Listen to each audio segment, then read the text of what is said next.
I was frozen in the amber light of the vanity, my chin tipped over my shoulder, my lungs burning.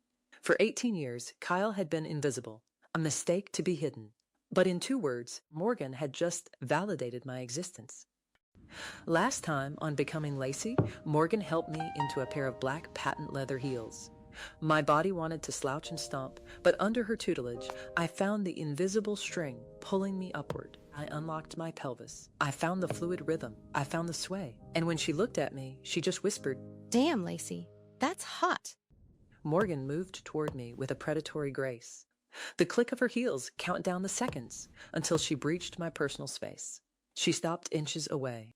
She took hold of the hem of my white-ribbed tank top, tugging it down, smoothing a wrinkle. Her eyes roved over my flushed cheeks, my parted lips. "I see someone who is ready to be trained," she whispered, her body heat radiating against my side. "ready to be shaped into something real." The desire to surrender the crushing, exhausting burden of masculinity was overwhelming. I lowered my head, a reflexive gesture of submission that felt entirely natural in the heels. "I'm your good girl," I whispered. Morgan smiled.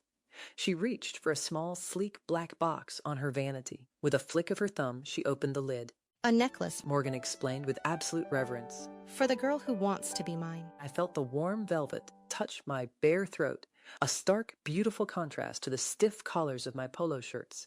"Click!" "You're mine," Morgan declared with a roguish smile. "Look at her." I turned to the mirror. The silver L rested in the hollow of my throat, glinting like a star. I touched it with a trembling finger, completely mesmerized by the radiant girl looking back at me.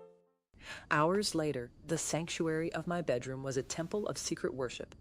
I lay in the dark under the heavy duvet. I traced the line of my jaw, imagining it was Morgan's cool fingers, or perhaps someone else's. Drifting in the velvet dark, the walls of my room dissolved into the sterile linoleum hallway of St. Matthew's. I was wearing a pleated skirt and swaying on heels.